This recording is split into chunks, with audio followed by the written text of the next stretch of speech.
So at this time, we're moving along into our keynote panel. And our panel will be moderated by Dr. B.T. McGuire.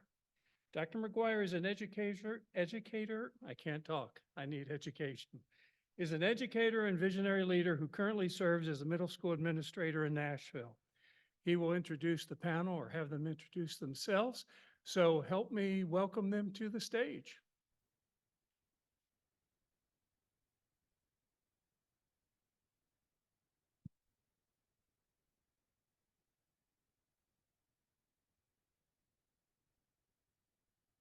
Good afternoon, everyone.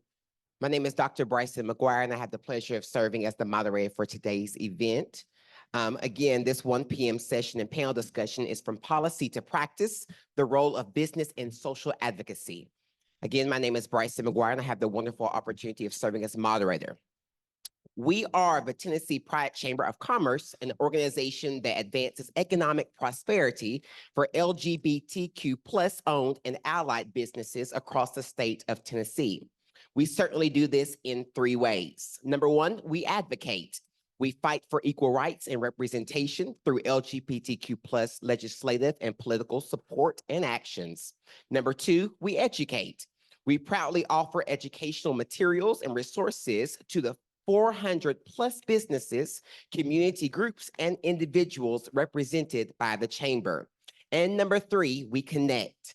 From networking events, business spotlights, to public forums or online surveys, the Chamber offers a plethora of opportunities for connecting with others and letting your voices be heard. Our panel today will dive into the role of business in social advocacy. Data and market outcomes have shown that businesses thrive when they're diverse and inclusive. The benefits of inclusion include increased innovation, diverse perspectives for better decision-making, and employee satisfaction, particularly when retaining talent is so critical in the face of turnover costs and labor shortages. Consumers are also more likely to spend their money on companies that reflect their values. In Tennessee, that's a lot of money, as LGBTQ+ Tennesseans are reported to contribute a whopping $11.1 billion of personal income to the market. However, businesses who publicly stand for certain advocacy issues may face backlash and financial consequences. How do businesses navigate the complexities of social positioning as it relates to the social matters?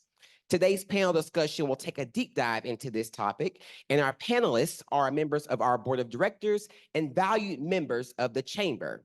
And certainly at this time, we want to hear a little bit about them and their background. First up, we have Mr. Josh Wood. Josh Wood is a labor and employment attorney and a partner at Holland & Knight Law Firm in Nashville, Tennessee. He has over a decade of experience representing and advising companies on a diverse array of employment and human resource matters. Josh is also an active member of the local LGBT community, including the Tennessee Pride Chamber of Commerce, where he has previously served as secretary and vice president of the board of directors, and where he is currently serving as our board president. Josh is a proud native of Nashville, Tennessee, and a proud product of Nashville Public Schools. Let's celebrate Mr. Josh Woods. Ms. Brynn Plummer is a vice president and director of diversity, equity, and inclusion at AllianceBernstein. Prior to joining AB in 2022, she was vice president of equity, inclusion, and community at the Nashville Entrepreneur Center, a nonprofit public-private startup incubator. At NEC, Plummer grew the LGBTQ+ Black woman and Latino entrepreneur community by more than 400%. And worked to have February 15th officially recognized as Black Innovation and Entrepreneurship Day in Nashville. She also co-founded Twin, is that correct? Twin Day, thank you. Twin Day, a pre-accelerator for Black and Latino startups, and later led the campaign and that made the program that's the state of Tennessee's official minority-owned business acceleration program. Prior to this, Plummer taught middle school English and social studies with Teach for America and joined TFA's national regional team.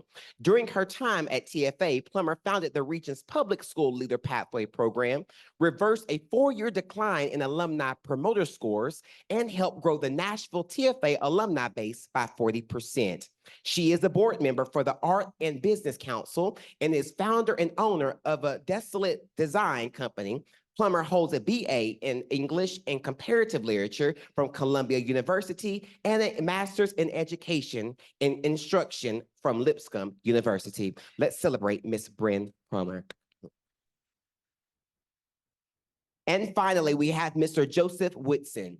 Joseph Woodson provides government relations and consulting services as founder and principal of Woodson Results, LLC. He also serves as the executive director of the Nashville Business Coalition. From 2016 to 2020, Joseph served as a liaison to the Metro Council and senior legislative advisor under 2 Metro Nashville mayoral administrations. Prior to serving in the mayor's office, Joseph oversaw government relations for the office of the Tennessee Comptroller. Over the years, Joseph has been active with a number of community organizations, including the Tennessee Pride Chamber, Nashville Pride, Inclusion Tennessee, Metro Human Relations Commission, Nashville Cares, and the Legal Aid Society of Middle Tennessee. He served as president of the Nashville Pride in 2015 and currently serves as advocacy chair and on the executive committee for the Tennessee Pride Chamber, and is also a co-founder of Inclusion Tennessee. A UT Knox alumni, Joseph has also served at the statewide University of Tennessee Alumni Legislative Council. And as of yesterday, Joseph was named as one of the Nashville Business Journal's 40 Under 40. Let's celebrate Mr. Joseph Woodson. Now that we got all those good introductions out of the way, let's get into the nitty-gritty. We have several questions that we want to be able to pose to our panel. And at the end of the conclusion of those questions, we will also open up the floor for a Q&A session should anyone in the audience or in the Zoom have any questions. Let's dive into our first question. We'll start with Mr. Wood, and then we'll work our way down to Mr. Woodson. What specific steps can businesses take to foster a more inclusive and diverse workforce? And how do these initiatives contribute to both innovation and profitability? Great question, Dr. McGuire. Thank you for that wonderful introduction and for facilitating our panel. And thank you to MTSU for extending the invite to the chamber and to our members here this afternoon. We are so happy to be with you. So, you know, that question is a wonderful one. And in short, the opportunities are endless. It really depends on the appetite and the risk of the company and how they want their identity to be communicated and consumed amongst the general public and their workforce. So as far as tangible steps you can take within the workplace, there are a number of options such as employee resource groups who help minorities within the workforce sort of relate and connect with others within the same protected groups or categories as them. And you can also have efforts at more of a senior level. Brynn has held several vice president positions, and when a company takes it upon themselves to have a senior officer dedicated to diversity and equity and inclusion, it really says a lot about the resources that they're investing into making sure that that their environment is one that's not tolerant but accepting of all folks. So you know, it really depends, again, on the resources, the time, the money, but it can be as simple as executive officers, employee resource groups, to training and education to ensure that the workforce is properly educated. I think Josh started this out so wonderfully. There is nothing but frontiers and frontiers and frontiers for what businesses can do. I think particularly at this time in Tennessee, businesses play a really important role in the lives of LGBTQ people because they can be kind of a buffer or an embassy for a world that can be relatively hostile outside of the workplace. And so I think that combination you mentioned of what's the company's ability to their appetite for risk, what's the identity of the company, I think that's so essential to the question. But it starts with an understanding. I think the first thing most companies should do is really understand their employee base's understanding of diversity, equity, and inclusion and the unique kind of intersections of those pieces of diversity. So for us, for example, some of the most important parts of our diversity and inclusion picture, as a 5,000 person company that is global, we often think about time zone. We think about the resources people need to do their jobs. We think about region. We think about gender, race, these other big identities. But we really think about what are the barriers that might keep someone from being able to do their job. That's kind of at the crux of the question for us. And when it comes to what more we can do and what companies can do, I think I would encourage people to think about the material. I think there's so many things when it comes to climate and culture that can feel sort of intangible, but there are so many tangible material things that can make the lives of LGBTQ people better. In a few questions down, I'll talk a lot. I'm a big benefits advocate, and benefits, I think, are one of the most important ways companies can make their intentions meaningful and also lived for the employees. So I'll save more of my comments on the nuts and bolts for that question. Yeah, and I don't have, oh, let me see this. I don't have very much to add to those things, but to expand on one thing that Josh said, I think it's incredibly important that you not just talk that talk, but walk that walk. And I mean by that don't just say, hey, we're pro LGBTQIA+, put people who are of that in your leadership. Make sure that your C-suite has access to hear the concerns of that community within your workforce and listen to them. Good. I'm so grateful that you all named this and we heard so many common themes. And I think that Joseph really summed up not about just talking that talk, but walking the walk. But a big part of this session is that there is sometimes danger in walking that walk. And so our next question, how can businesses navigate the potential risk associated with taking a public stance on politically charged issues? And what considerations should they take into account when deciding how to engage with advocacy? We'll start with Joseph. Yeah, and that's always a case by case scenario. One thing is to be aware of whose minds and what you're trying to change their minds about, right? You'll hear me say this maybe a few times throughout this, but one important strategy there is to meet people where they are. You're going to have a real difficult time if you barge into a policymaker's office and you say, you're wrong, you're morally incomprehensible, you're a fascist. Look, and there are some times where it's a struggle to not say those things, but that's not helpful, right? So, and we'll get into some examples about strategies, I believe, later, but that generally, again, meeting people where they are, saying, where is that common ground that we have, right? I don't at all advocate for just, brushing aside that someone has a really terrible opinion about, say, it's trans people or gay people or whatever.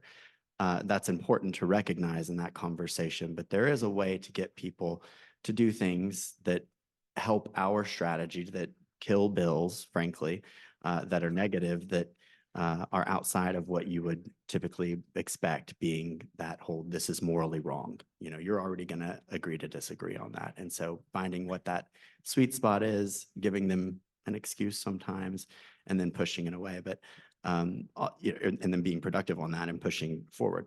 Also showing up together, right? Getting businesses who can come with you together to any group of policymakers or power that be. There's power in numbers, and that's true for businesses as well. Mm-hmm. Sure. Thank you, Brynn. Would you like to respond? Sure. This is something that increasingly companies have to do. I think waiting to make a statement or everyone scrambling. I don't know how many people work in companies that are more than 10 or so people. There's often this kind of dance when there's a natural disaster or, God forbid, a shooting or anything like that, where everyone is wondering, what do we need to say? When do we say it and how? The company I was working for in 2020 during the Black Lives Matter uprisings, we probably had 40 human hours spent on trying to decide if we should post the phrase Black Lives Matter, which is absolutely inane, and it's a waste of human ideas and human potential and human time. We don't have much of it on this earth, so why waste it doing those things when some of those things are just easy? So one of the things that we found with our company, and I will say part of this is germane to what our business does, we're an asset manager, so we help people manage and increase their assets, whether it's a family or an individual individual, an endowment fund for a nonprofit, or a public employee pension fund. We help them manage and grow their assets. So to that end, we are a fiduciary. We have to represent the best interests of the people who give us their assets to manage. If you are a teacher in the state of Indiana, it matters to us that we are not doing something that's going to make the holdings of your pension fund go down. And so to that end, we don't want to do things that are going to be risky or make people pull their money out of our assets under management, or say, gosh, they put out a statement that was so inflammatory that I can't put my money into that business anymore. And at the same time, I think people are very calculated on that side. They're like, I don't want to say something that, makes someone who might be transphobic or homophobic or whatever phobic upset. But I don't think they're doing the calculus on the other side, which is we can win a lot of business if we declare permanently and publicly that this is who we are, especially in a market like Tennessee. The cause marketing here, which is marketing that specifically speaks to how you are working and working against or for certain causes, that is something that's huge in this marketplace. And so I want to see more companies take advantage of that and to really think about how the business incentive is there. And the last thing I'll say is structurally, businesses need to have a group of people who represent a varied group of interests who are coming together to decide on these things. We have kind of 4 points that we look at. Does this issue impact our employees? Does this issue impact our funders and investors? Does this issue impact the communities where we serve and work? And then does this issue have the potential for us to lose or gain money? And so those are things that we work through with a really diverse set of stakeholders anytime something like this comes up. It doesn't make it necessarily easier than that 2020 scramble, but it definitely makes it much more calculated, much more principled, and definitely much more robust in how we can respond to things. Mr. Wood? I think those are great responses. The only thing that I will add is sort of to emphasize the importance of the group of people that's making the risk assessment. If we are determining whether or not the company wants to take this position, if we're trying to evaluate the risk associated with coming out publicly or engaging in those cause marketing efforts that Brynn talked about, then we got to make sure there's a diverse group of folks that are contributing to that risk assessment.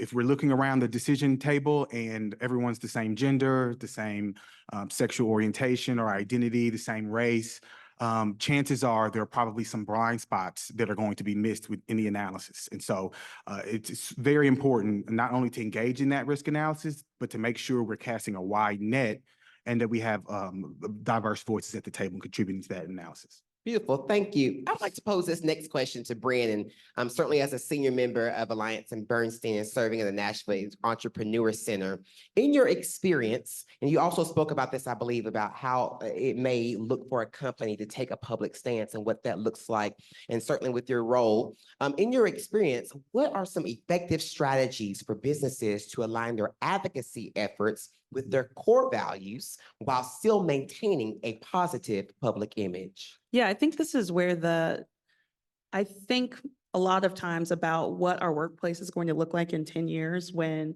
Gen Z has fully entered the marketplace and the workplace. Gen Z, where 1 in 6 people identify as LGBTQ. What is that going to be like for them in the workplace, and how is that going to reshape the workplace? So it's not just necessarily about effective strategies for customers or effective strategies for marketing, but really effective strategies to recruit and bring good people into it. And so there has to be real integrity, because not only is Gen Z much more LGBTQ, they're much more ethnically diverse, they're much more regionally diverse in the workplace than their previous generations. They're also very keen on when something is not in alignment and when things are out of integrity. They're very sensitive to rainbow washing, greenwashing, all the washings. And so they're going to, even if they join a company because they've got a great LGBTQ flow in the parade, and they come into that company and things aren't right, they will call it out. And they should call it out. That's what they're supposed to do. They're going to make their workplace better. So I think one of the things that is the best interest of companies is to really think through all the different pieces of their advocacy. What are the things they want to advocate for, and how can those things live throughout each piece of their business? So if they want to advocate against a trans exclusionary bill, which they should, then how also are they fighting against trans exclusion practices within their business? How much is that integrated into their benefits? How is that integrated into their workplace? How is that integrated into email signatures? All those things have to be in alignment, or else people, particularly this younger generation of people, will be able to spot that immediately and call out the mismatch of integrity on that. Yeah, let's give it up for Gen Zs. Give it up for them. We're grateful for them. Mr. Wood, would you like to respond? Yeah, so the question was, effective strategies for businesses to align their advocacy efforts while still maintaining a positive public image. And my contribution to this response is that that may not always be possible. You may not always be able to maintain that positive image, public image with everyone. And that's a part of the risk analysis that we're encouraging folks to engage in. There may be some positions that you take that will have an impact on your standing with your consumers or with your employees. And so the decision has to be made and thought through on the front end, whether we're willing to die on this hill and whether we're willing to make some folks unhappy by taking this particular position. So, the strategies I think Brynn hit on wonderfully, but we also want to make sure to appreciate the reality that it's not always possible to please everyone. And neutrality these days is not always viewed as neutrality. And so companies have to decide whether they're going to take a position, and when they do take that position, whether they are equipped to deal with the consequences that may come as a result of it. Right. So you talk about consequences, and you mentioned also the role of the consumer as well, Josh. Joseph, I want to pose this question first to you. What role do consumers play in influencing business decisions to advocate for social change? And how can companies effectively balance the desires of their consumer base with broader societal issues?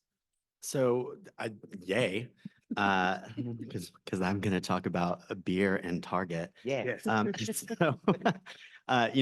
Josh and you both put it really well that may not always be the option, right? You're going to get some pushback. There's no way you're going to make everybody happy, especially if you're making a comment about something that is for our culture controversial, right? So, Target released a number of items, I guess it was last year, and then they took them off the shelf, right? So they got hit real hard, right, on the front end from kind of what I would describe as maybe the alt-right, right? Saying people coming to the store, causing a big fit. And they saw, of course, a dip in their sales, but I would argue that that wasn't so much because of that group of people. They're probably not going to come back to Target anyways, because Target didn't stop carrying Pride stuff.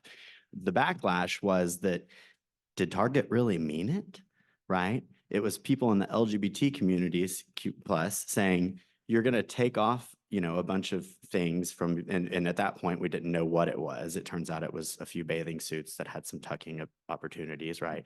And so they had kind of this double fold of that. And so there does come a time, because what Target eventually ended up doing, this is similar to the Delvany, what's her first name?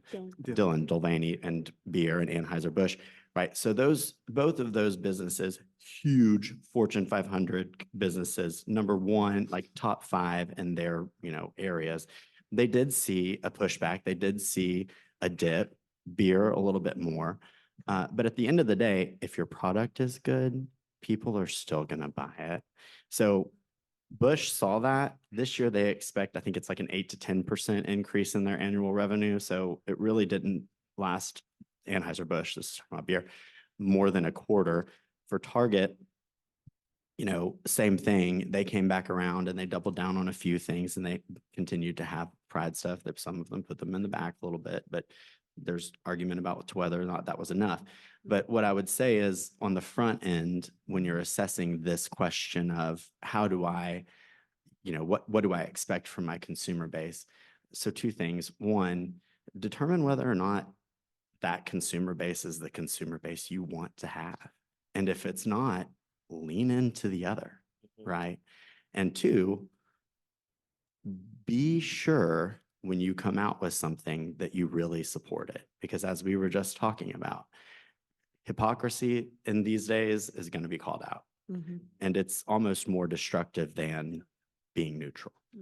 Yeah, I love that. And again, I grew up in a family that is really heavy on NCAA basketball. And as we're in right now, getting through with championships, Elite Eights and things like that, you'll find that some of those teams that we were rooting for in the beginning were knocked out. And then we have individuals that really couldn't stand a team, but they wanted to hop on the bandwagon, right? And so we hear that type of thing going on often. And so to Joseph's point, we see that there are a lot of businesses that really try to hop on the bandwagon when they're looking to push societal issues or trying to look at that from that perspective.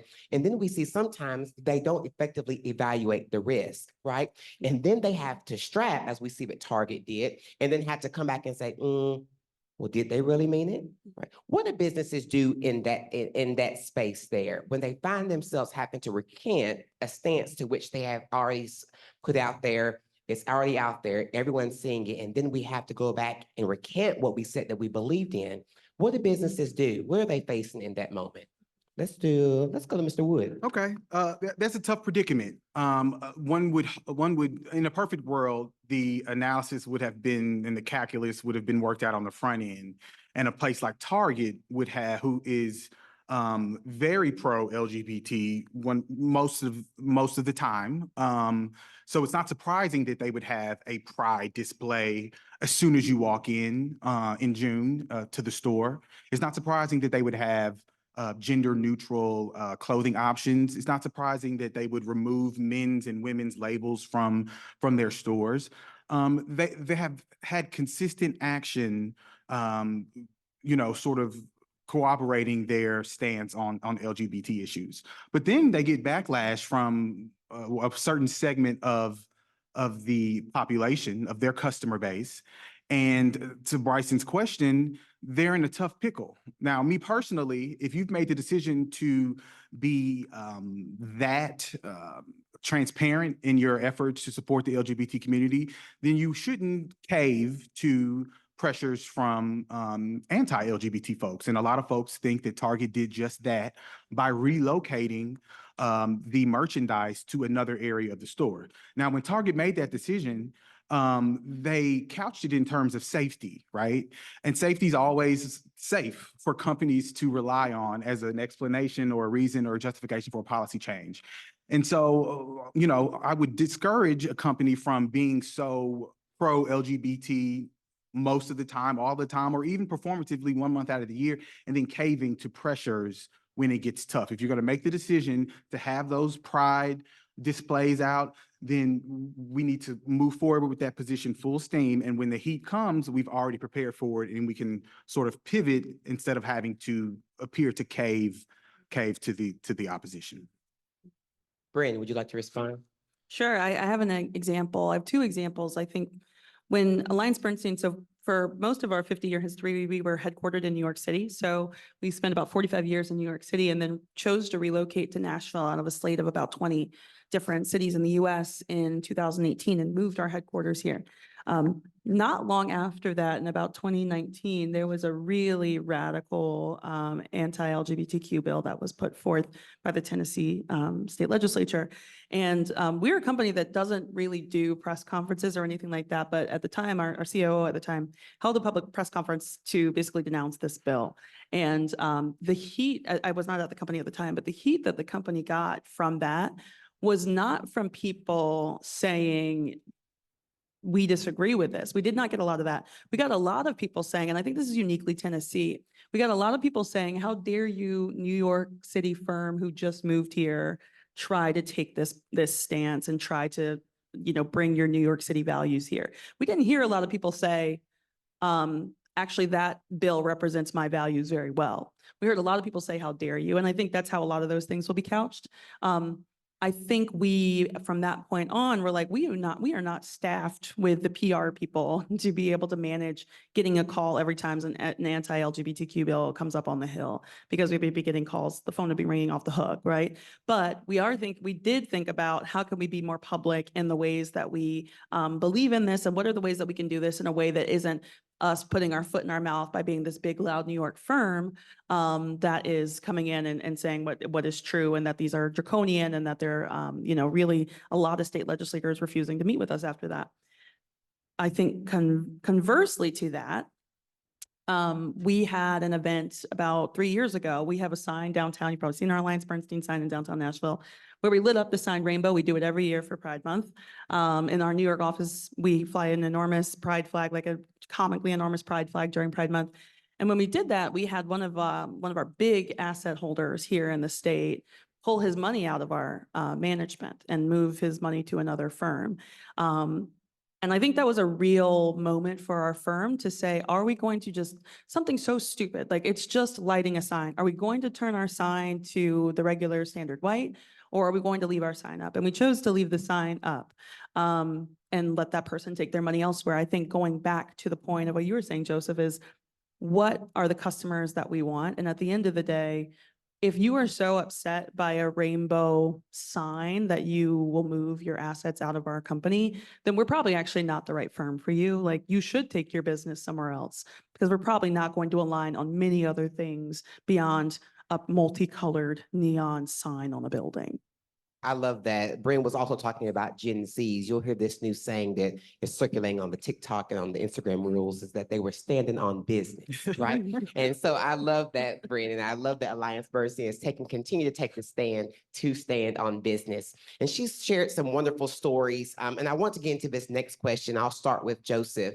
Could you share examples of successful advocacy campaigns undertaken by businesses or organizations, and what lessons can be drawn from these experiences? Absolutely. So real quick, before we move on to that, I do want to expand on a little bit more of what y'all are saying, Sure. kind of directly to that question that you had asked about what do people or businesses do in that scenario where they get that backlash. I always find that in most confrontations, there's an opportunity for education. And so, you know, to do it over again, who knows what it would be. But again, we're harping on Target, poor Target. Everybody go to Target after this. But hopefully something gay. But, you know, they had an opportunity there to educate on what they were selling and why, right? And what it means. And I guess they surpassed that at first, but then they came back around and everything went back up. But back to your question about strategies. Really, it's the same as what I was discussing earlier, right? So meeting people where they are. So an example of this, there was an anti-trans bathroom bill that was up in the General Assembly this year. We were, as the chamber, able to successfully kill that bill. It was finally taken off notice in the House today. We did, yes, we can clap for that. Yes. Yay. You know, strategies that work there were meeting folks where they were, right? The members, it was, I think, a 9-member committee. They were pretty much ready to just vote the bill out and say, we're good with this. And we said, hey, wait a second. Look, we've already made the argument to you that this is wrong, right? That morally you're on the wrong side of history. Let's put a bookmark in that. Let's look at what that does to businesses. You're a pro-business legislator, okay? What liability does that, what this bill specifically did is it said that if anybody were in any space that should be considered, you know, private, so a bathroom, a locker room, a dressing room, and they felt like they were being surveilled by someone who shouldn't be there, that they could sue the business. So somebody who's a different race than you, somebody who's a different religion than you, somebody who identifies differently than you. And who's to say that, you know, if I'm a trans person and I go try on my WWJD shirt at the Lifeway Christian bookstore and somebody comes in there and harasses me, that I'm not able to sue that entity for the very same thing. And so presenting that question of how does business even approach that liability? How does insurance even do that? That argument was enough for them to send that bill to summer study. Let me tell you a secret about summer study. It doesn't exist. So that bill is dead for this year. It'll probably come back, but meeting people where they are is really helpful. And then again, also what I said the first time when we talked kind of about this was sticking together, right? Finding your coalition of businesses that will stand with you and say, enough is enough, right? I think those have been strategically helpful. I love that. And go register to vote if you have not done so already. Clap for voting. Thank you. Make sure your voice be heard. These next couple of questions I want to ask, and again, we don't have to go in any particular order, so panelists, you feel free to jump in and get in where you fit in, okay? Number 6, how do you see the relationship between businesses, government policies, and social advocacy evolving in the coming years, particularly in the context of shifting societal norms and expectations? So you know, talk about this a little bit generically. There's a lot of entities packed in there with, you're saying social advocacy, you're saying businesses, you're saying policymakers. My sense, and I've now been doing this, gosh, I'll date myself, for almost 2 decades. Wow. But, a lot of the work, the real work, doesn't get done out here, right? Whether you're super conservative or you're super progressive. It typically gets done by people who can be from those camps that are willing to come to the middle and say, hey, let's maybe not do that. Or, hey, maybe these are the things that we should focus on, like getting kids, properly placed in study homes and DCS instead of passing anti-LGBT policies like the General Assembly is doing this week, right? So, I think that it's hard, and this is a continually evolving moment, but finding how to get more people willing to come to the middle on both sides, right? And we've got to have our accountability there as well. But, I think that that's important. I see it's getting more volatile, this relationship between sort of business and politics and cultural norms. I think they're going to continue to clash, and folks are going to continue to retreat to the extremes of both sides, unfortunately. And I think that's going to result in ultimately folks having to pick a side. Neutrality is dead, and neutrality is in fact picking a side. So I think businesses have to prepare to begin to take a side and be able to articulate it and defend it, and to be able to survive as an enterprise when doing so. Yeah, everything that you all have said, and I do think that the word volatility is probably the most apt word for what we're facing. But I also think companies do feel an extreme sense of isolation and also a kind of like disreality, because I don't think you can find a Fortune 500 company unless it is explicitly part of its mission is to be anti-LGBTQ or anti-progress. I don't think you can find one that doesn't have benefits that align with gender affirming care, that doesn't have an LGBTQ ERG, that doesn't have an out executive, whether or not they're in the C-suite or levels below the C-suite. I think that world, if you're in the business world, is a progressive world, because not only do we know that that is attractive to employees, it's also just reality. Like, it's just reality. That's just what the world is. And it's in the best interest of companies to make an inviting, welcoming workplace. I think one of the things that we've been underlining a lot this year that I did not expect when I went into my career in diversity and inclusion was the importance of workplace congeniality and conviviality. Like, people have to be nice to each other. And when I think about the last part of that question, shifting societal norms and expectations, it's become politicized to just be respectful of people, to address people as they want to be addressed and as they are. It's become political. And I think part of what we want to do is find more people who don't see that as inherently right or left, but see it as just, it is a part of being a good person. You don't get to work here if you're not a good person and you're not kind to people. And I think we are more like other businesses than we are dislike other businesses. And so I think, but because of the way that the corporate world is, it can be very hard to find your allies. People get very scared. I think the Disney example from Florida a couple of years ago was very scary for a lot of big corporates, because it showed that Disney could get taken down by a very active legislature. It showed that a company that is a household name was not exempt from being taken down. And so it scared a lot of people. And so you saw fewer companies. Like, I want to see more companies come together. I know there are people in companies who think like us, but we don't often find the ways to come together, I think, because that fear, and that's part of the strategy, right? It's to make people fearful. It's to make companies fearful. It's to make individuals fearful. But we need to be a little more bold in how we find colleagues and people who are more alike with us and see that as a baseline understanding than people who are dislike us.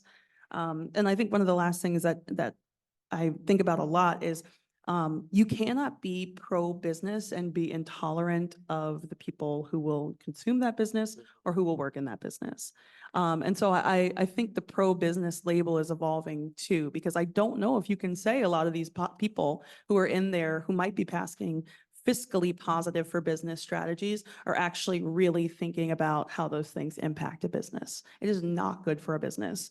This trans bill is not good for a business. It's the trans child healthcare laws that have been passed are not good for business. Businesses are going to have to pay to relocate employees to places where their families can access healthcare. That is a cost to the business. And I'm tired of acting like it's pro-business, they get to be pro-business, they get to just slap that on their campaign when they're doing things that we literally spend hours and thousands and not hundreds of thousands of dollars fixing their crap all the time. I love that. Sorry, And- that was not PR, Yeah. or not P, what's their PC?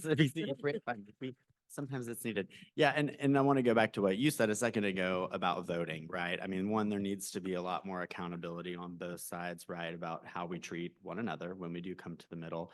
But voting, I mean, not just voting, everybody just says, go register to vote. Register to vote where you live. Yes. Go to the poll every time that it's open. Bring a friend, talk to your friends about that. If anybody ever tells you they're not registered to vote, go vote tn.gov. You can do it sitting right here. I mean, it's for almost all people, not everyone. It's pretty simple process, right? And legislators look at that. Legislators do indeed look when they're about to enter into a campaign.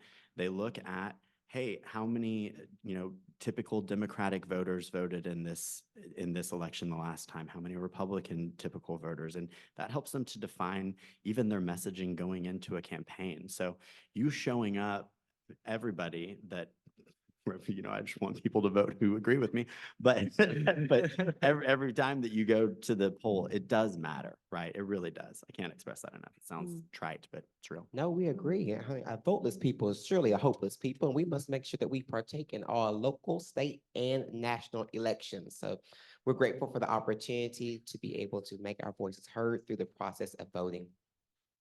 Brynn, a minute ago, you were naming ERGs, and again, those are employee resource groups, and their stance or their part in providing a safe space for employees or to be able to advocate for the needs of that set group. What role do employee resource groups, or again, ERGs, and affinity networks play in promoting diversity, equity, and inclusion within businesses? And how can companies leverage these internal resources to drive meaningful change? Sure. And I don't think we can understate the role of employee resource groups. I think they're not just about, for people who have not entered the corporate space much, they can be really around any identity. But I think for the most part, we think of employee resource groups as being connected to protected categories, as Josh was saying earlier. So Black employee resource group, women, people with disabilities, Latino organizations, and certainly LGBTQ plus employee resource groups. They can't be understated as platforms for employees to have opportunities to lead and to self-organize and convene. I think that's underestimated, the role that plays, especially for Gen Z and millennial talent. They want to be part of shaping their workforce.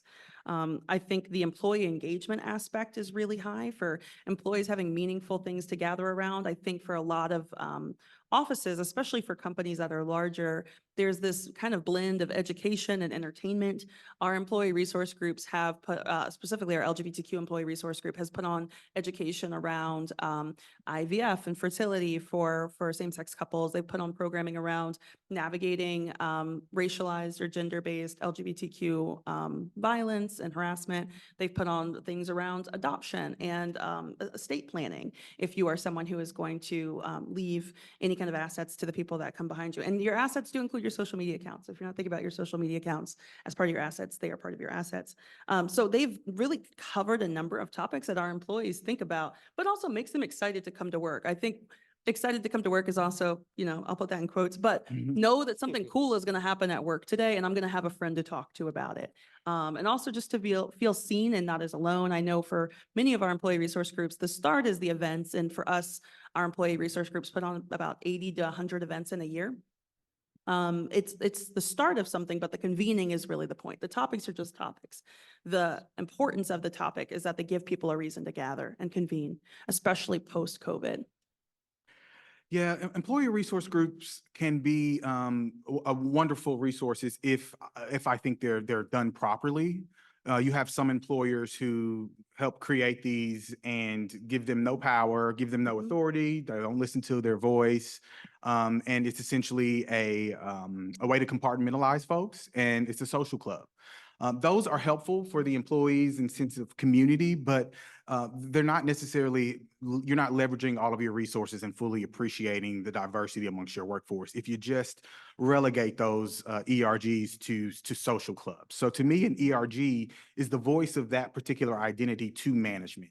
The ERG should be powerful enough within the organization, funded enough within the organization that their representative has a direct line with the C-suite and can effectively advocate and communicate the issues that the workforce within that ERG are having on everyone's behalf. So, hollow ERGs still help some. They're not without benefit at all. But in the perfect world, ERGs should be the voice of that community to management. Yeah, I would just add to that. We were talking about this the other day with our employee resource groups. Is a lot of times when you think of an employee resource group or like a cultural group or whatever, you think about the Fs, which is like flags, fashion, food, festivals, and famous people from that group. And so I think that's sort of the first tier, but really getting underneath that is important because those are important to a group potentially, but really thinking about what is it we want to achieve here as a body within this organization that has this affinity, I think is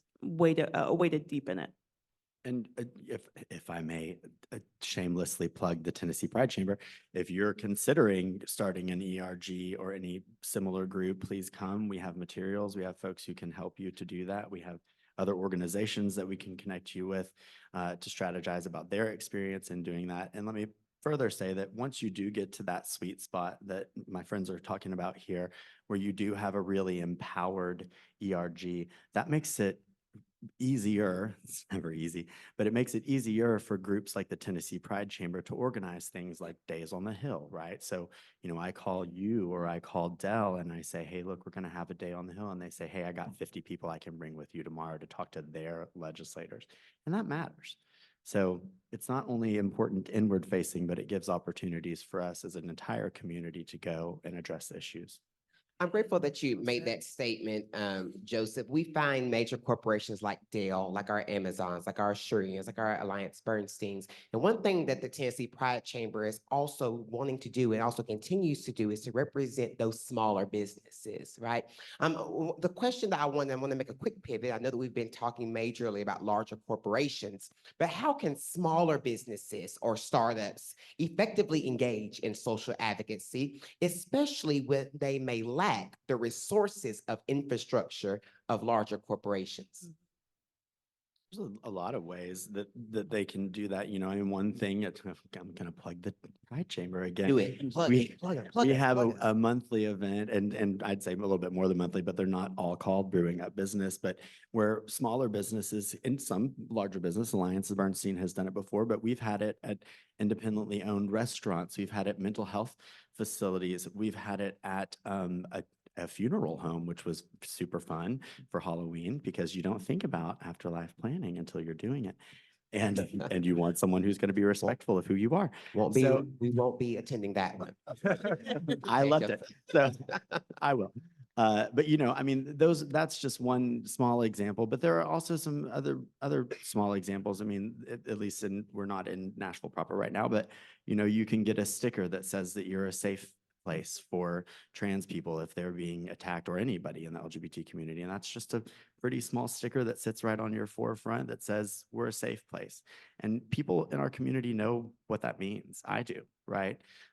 So there's a lot of really small things that you can do.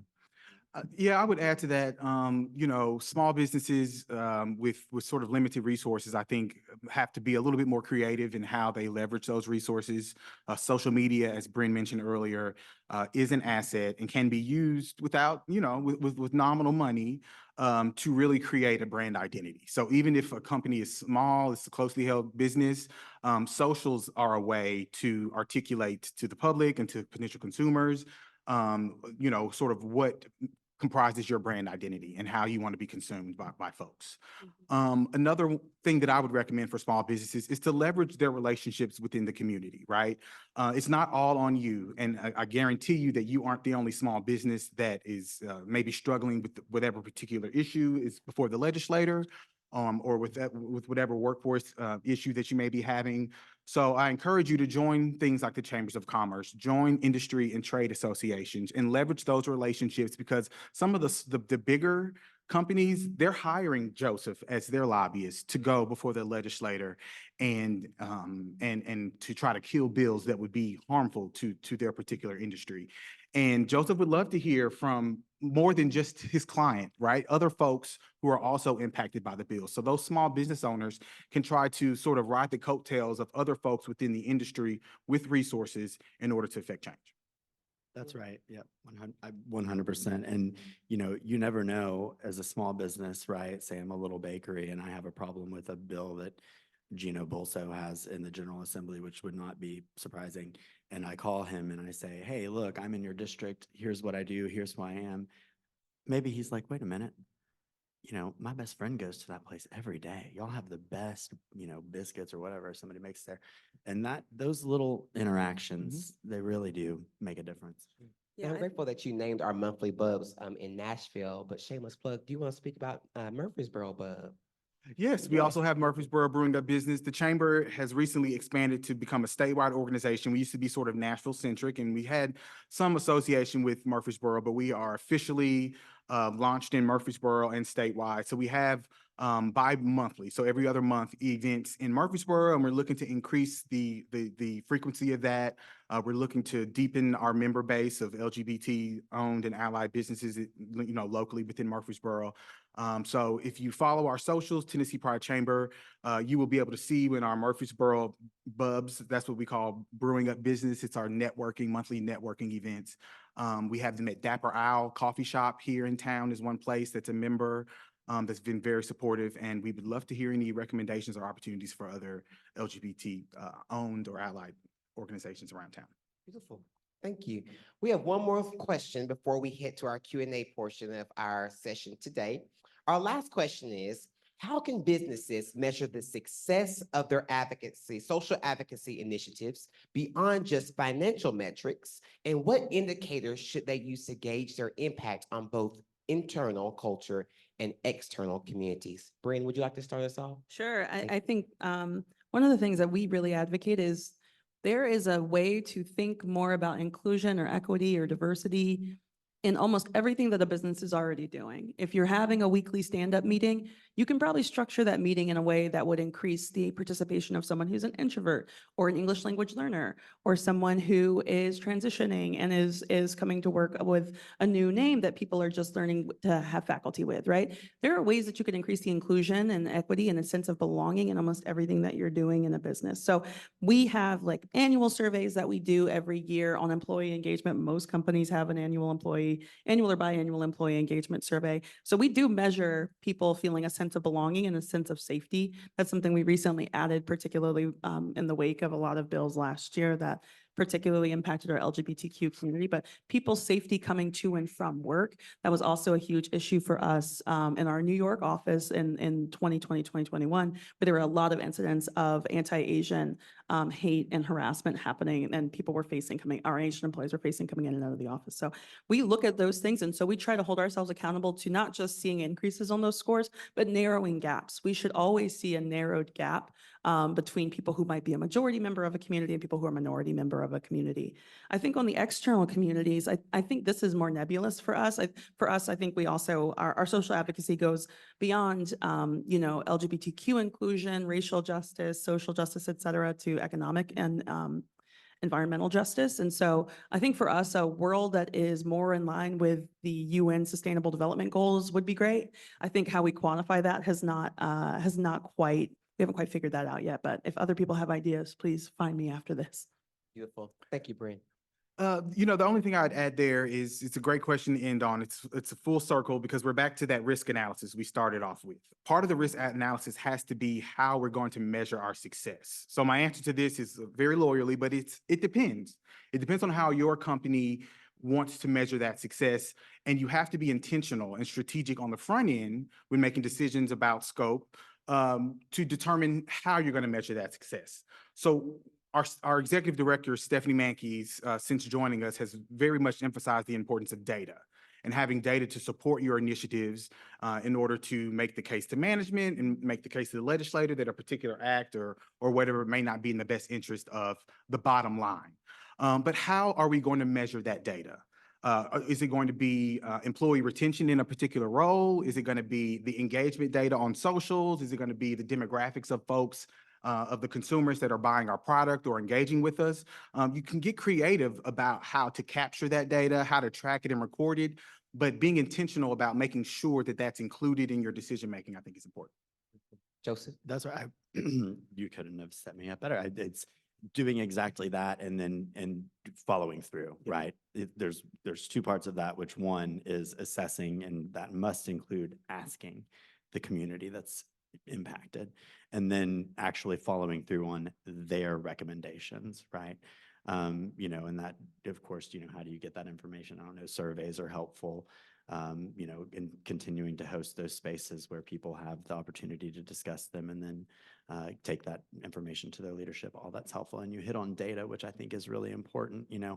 I think that there's no question that the LGBTQIA plus community has a significant impact and presence in commerce. That's real.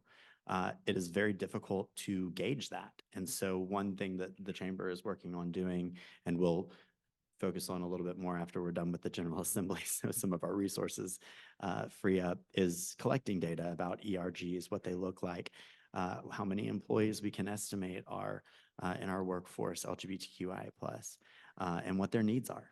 So important stuff. Thank you. Let's give our panelists a hand.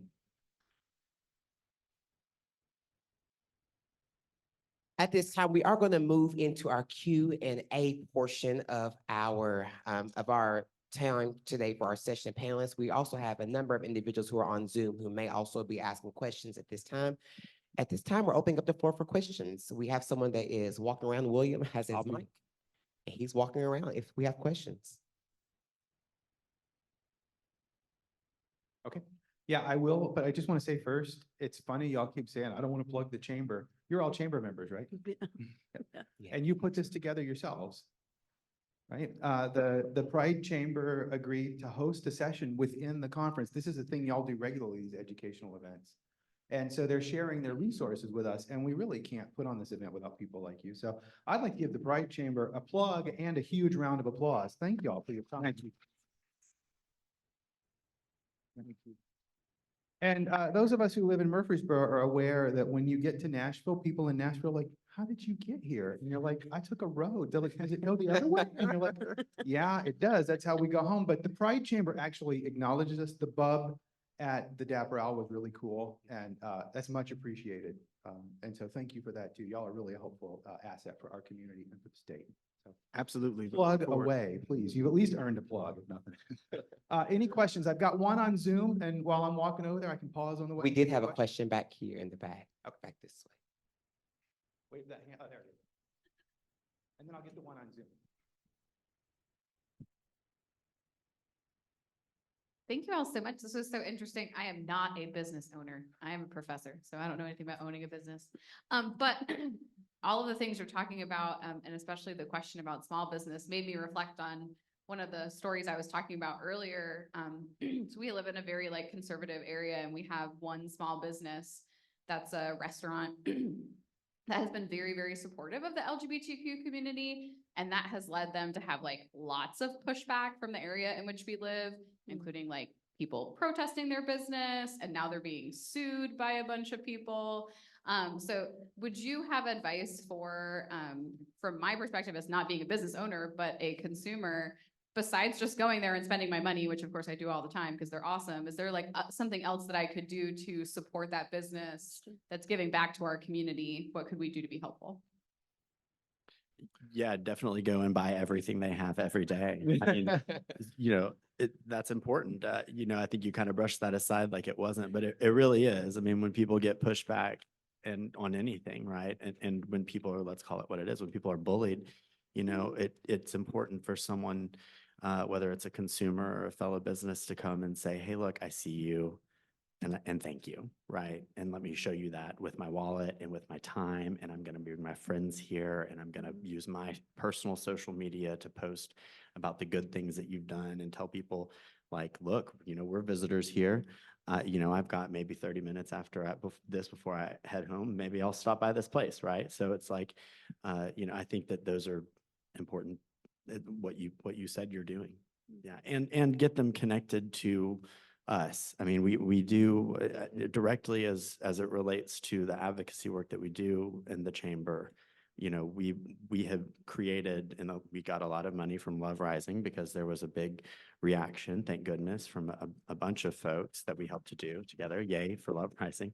And you know, what we did with much of that money was put it directly back into the community. We started a legal defense fund for businesses and pride organizations that were having trouble around confusion about whether or not they were able to host drag events, right? They were, but they had folks, of course, being like, no, you can't, you're not allowed to do that, it's illegal. They had governments saying that to them across the state. And so we did that. We also provided direct funding to a number of more rural prides. That's the word rural is hard for me to say, but rural prides. And, you know, those saw a direct impact in those folks being able to secure permits to host drag queen events. And even again, going back to the businesses seeking legal assistance, but may not be able to afford it, to say, hey, look, I want to have a drag queen brunch or a story reading hour, whatever it is. There are a lot of legal questions around that these days, unfortunately, but there's a resource there. So send them to us. Yes, and I will double plug the chamber and my profession. I would encourage you to have them contact us about getting a lawyer. A lot of folks don't like talking to lawyers. I am one, and I don't like talking to us either. But in this particular circumstance, that's why we formed the Legal Defense Fund, is to help businesses that are being affected, like you're saying, be able to continue to operate and to defend them and to be able to help counsel and advise them. So if they're being harassed, if they are subject of protest, then we want to make sure we have counsel on standby. We want to make sure that we can tell the business owner, well, if they come this too far close to your property, then you can tell them this, and that. If they do this, then you can tell them this, and that. And, you know, with this lawsuit, here's how we can handle it. So bring in some other resources in this particular circumstance, I think. Great question. And I'll just say, those answers are perfect. Please talk to the lawyers and the advocates. From working with entrepreneurs for a number of years, like the number one thing that keeps their doors open is money coming in. And, you know, we really try to have a diverse set of vendors that we work with for anything, whether it's printing or getting food into the business. So if there's a way for you to help them land a higher number contract than a meal, like if you can get them a catering gig where they're getting $3 to $5 grand for that catering gig, if you can get them connected to organizations that are always looking for catering, we're always looking for catering. We try to vote with our money too. So we would really love, like, all of the wines we bring in are either Black-owned wineries, women-owned wineries, or wineries owned by other groups. We really try to think about that in our supply chain. And you'd be surprised how many big businesses want to think about that. The easiest place for them to think about that is in their supply chain of vendor supplies. Beautiful. Thank you. Any more questions? I have one from Zoom. Thank you. Any suggestions on how those of us in higher learning may navigate Tennessee legislation to benefit our LGBTQIA+ student communities? Well, I don't want to get anyone in trouble with respect to what you can and can't say as an educator at this institution. So I would encourage you to see your students as humans, right? And be able to recognize and reflect the differences amongst your classroom. You may not be able to say explicitly what you believe or express your support formally on record during the class, but there are certainly ways that you can foster an environment within the classroom that's conducive to folks feeling inclusive and involved. You can make sure your curriculum is comprehensive, yet within the bounds of whatever restrictions our legislator has tried to put on education. So, you know, it's a little bit of a delicate balance, but there are still, I think, some nuanced touches that can be put into place. Well, I'm not a panelist. I think that I'm probably a member of the chamber that's able to speak to as a principal, right? Yes. And so one thing that we love to do within our school systems, particularly within the K-12 sector and also with higher ed, is to provide that space for children to be seen, and not only to be seen and to be heard. I know that Josh had hit on the ideals of what is in the compounds of our state legislators. Certainly we are conducive and want to be that and to want to be held to that standard. But also I have found that children just want to be seen. They want to be loved. They want to be heard. and they want to know that they are valued, supportive of our learning community. And so what we do at several institutions, whether that be K through 12 or also higher ed, is that we do allow students to then house or to create groups to where, much like functions with ERGs or affinity spaces, for individual students to have that space, to have community within our learning community, right? And so as a higher ed professional and as a K through 12 professional, provide space for your children to not only be children, but to have the space to be themselves as well.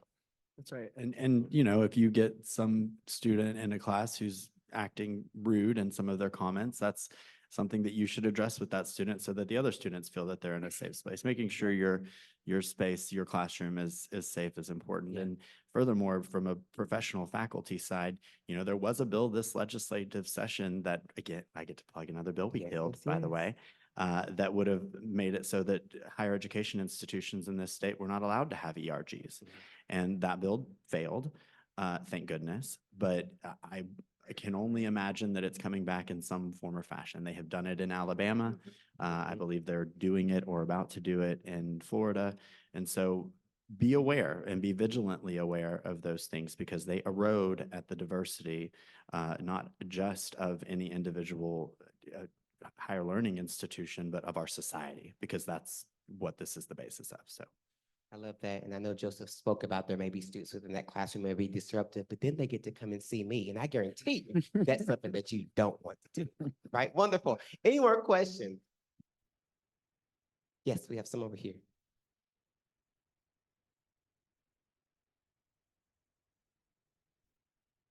How would you go about opening up a dialogue with businesses to either get their support or even see where they stand when it comes to the community? Yeah, a little shoe leather, honestly, you know, just going and saying hi, knocking on their door. I mean, you know, when I was president of Pride back in 2015, gosh, that's a while ago. But, you know, we were trying to put together a consortium of businesses, small and large. And, you know, we would just park our cars and walk up and down and say, hey, would you hang a Pride flag out? And sometimes that turned into a no, thank you. And sometimes that turned into a yes. And as a matter of fact, we would love to host an event here. We would love to, you know, donate food to your next event, even if it's not here, right? So, you know, I mean, really just walking up and down and finding out. I mean, and ask, you know, and you know, if you're not sure, I mean, we have a pretty good database of some stuff on our website that Yep. you can look at.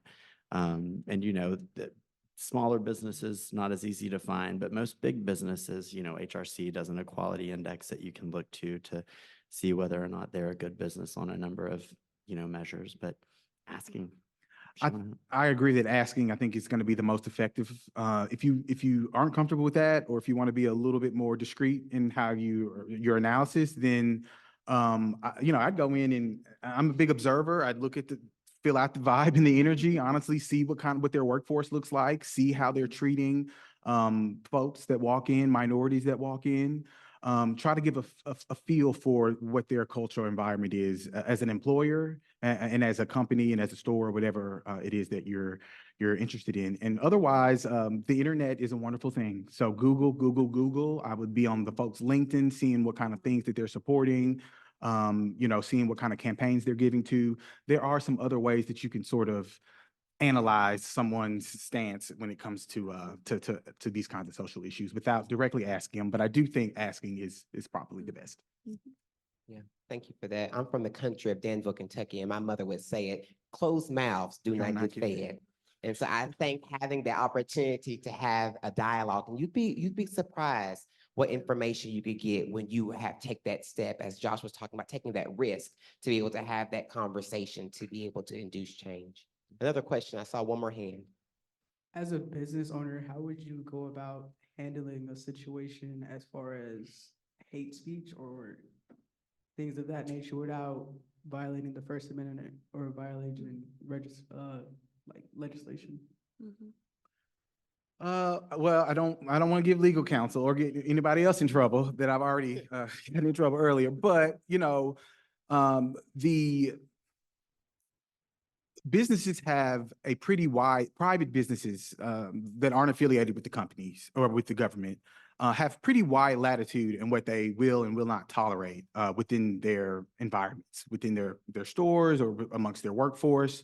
The First Amendment generally restricts the government from being able to tell me what I can and can't say. But if I enter someone's private home or enter someone's private business, then the owner of that home or business is free to tell me I can and can't say whatever I want. And so, you know, if hate speech it does work its way into someone's store or environment or company, again, if it aligns with the leadership of the company, I think it's appropriate to do away with it and nip it in the bud as quickly and as swiftly as possible. And there aren't many concerns to me from a First Amendment perspective. All right. Well, certainly that is all the time that we have today. We certainly want to thank the LGBT plus college conference planners for being our gracious hosts for today. And can you do me a favor and give our wonderful panelists another round of applause, please? I know that there has been several plugs, so I think at this point, I'm going to triple plug it. If you are interested in supporting the mission of the Tennessee Pride Chamber in making Tennessee a more equitable and inclusive climate for LGBT plus professionals and owned and allied businesses, please, please, please, Lottie Dottie and everybody follow us on all of our social medias at TN Pride Chamber, or you can head to our website at www.tnpridechamber.com. Thank you all so much. We're appreciative of you.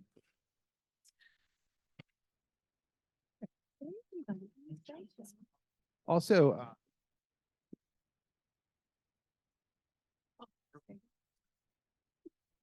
Dr. Brynn McGuire was not the original moderator of this panel. And you can tell how close in time you had to step in because the printed program has a different name in it. So thank you, extra special, for stepping in and doing such an awesome job. Let's give a big round of applause.